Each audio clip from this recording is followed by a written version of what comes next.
Let me begin with a story. In Hindu mythology, there is the powerful episode of the endless pillar of light. When conflict arose between Vishnu and Brahma over supremacy, Shiva appeared not as a person but as an infinite column of fire. Vishnu went downward to find its base, Brahma went upward to find its top. Neither succeeded. Finally, Shiva revealed himself and said, in essence, consciousness has no beginning and no end. This is not just mythology, it is psychology, it is philosophy, it is evolutionary symbolism. The story quietly tells us something profound. When the ego competes, truth appears as infinity, and when the mind tries to measure the infinite, it fails. That is where our journey with God truly begins. Now, talking about early gods Gods were not abstract. They were fire, rain, thunder, fertility, war. Human beings lived close to danger. Lightning could kill, crops could fail, disease could wipe out tribes. The nervous system learned to personify forces it could not control, so thunder became a god, rain became a god, the forest became sacred. These were not childish beliefs. They were intelligent adaptations. Rituals emerged: drums, fire circles, offerings, chanting. These practices regulated fear, synchronized groups, and created emotional safety. They also trained attention, breath, and collective rhythm.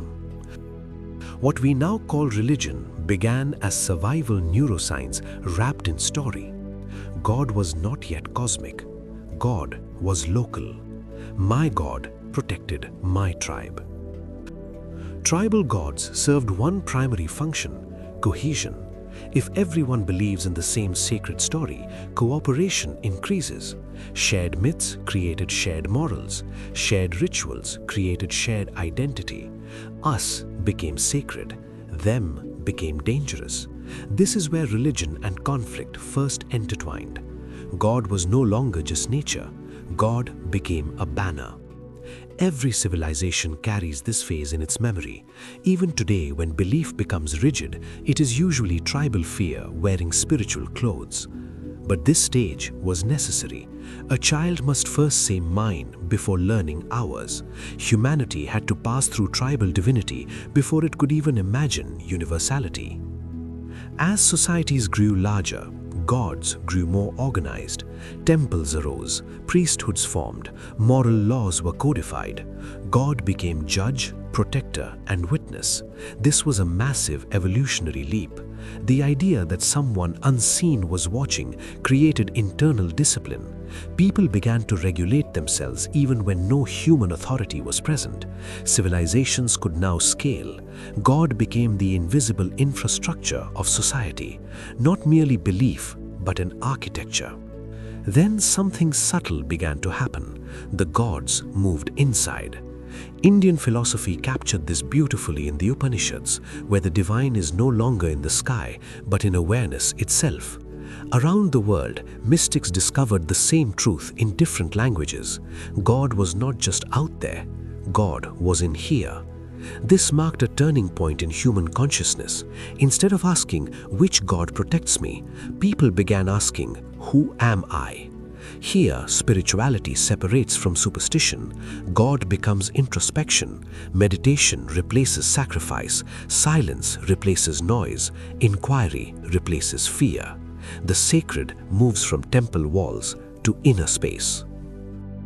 This is where figures like Gautama Buddha appear, refusing to define God and instead pointing directly to awareness, not belief, but experience. In this stage, God is no longer a personality. God is the field of consciousness in which all personalities arise. Hindu non-duality calls it Brahman. Buddhism calls it emptiness. Mystics call it the One.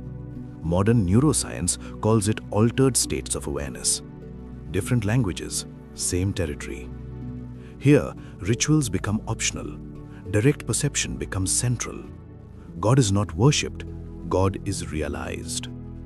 Now, an important clarification. Moving toward planetary consciousness does not mean rejecting culture.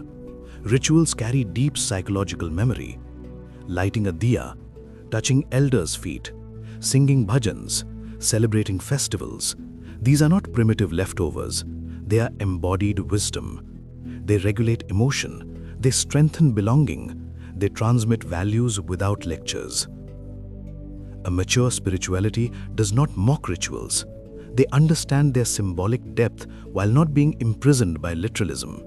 You can honor tradition without freezing consciousness. Respect the river, but keep flowing. Today, something unprecedented is happening. For the first time in history, humanity can see Earth from space. No borders, no religions, no tribes. Just one fragile blue sphere. This visual alone has quietly transformed consciousness. Climate change, pandemics, AI, and global economies have forced a realization. There is no elsewhere. We are one system. Tribal gods cannot manage planetary problems. Climate does not care about religion. Viruses do not check passports.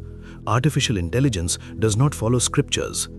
A new form of spirituality is emerging, not replacing religions, but transcending them. Planetary consciousness means compassion beyond nationality, ethics beyond tribe, responsibility beyond personal gain, identity beyond labels. Here, God is no longer my protector. God becomes the intelligence of life itself, the evolutionary impulse towards wholeness. This transition must be handled with humility. We do not throw away old beliefs, we integrate them. Just as adulthood does not cancel childhood, it includes it. Tribal gods taught us belonging. Moral gods taught us responsibility. Mystical insight taught us awareness. Planetary consciousness asks for synthesis. You can still visit temples, you can still pray, but your heart must be large enough to include the entire planet. So what is God finally? Not merely a being, not merely belief. God may be the name we give to the direction of human evolution, from fear to understanding, from tribe to planet, from ego to awareness. The ancient story of Shiva's infinite pillar quietly returns here. When Vishnu searched below and Brahma searched above, neither could grasp the whole. Only when they surrendered did truth reveal itself. Humanity is now at that same point. Technology has taken us upward. Materialism has taken us downward. Neither has brought peace.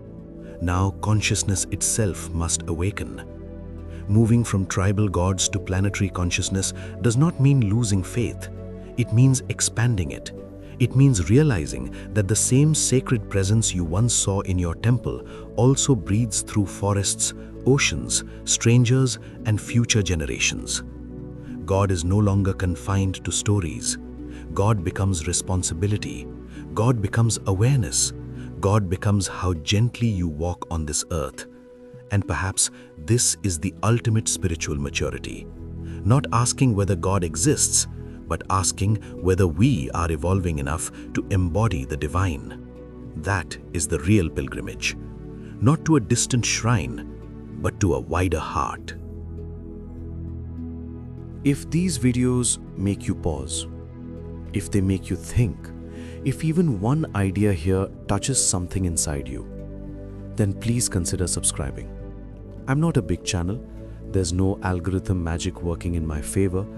Every video you see here is created with intention, reflection, and a genuine wish to help people understand themselves and the world a little better.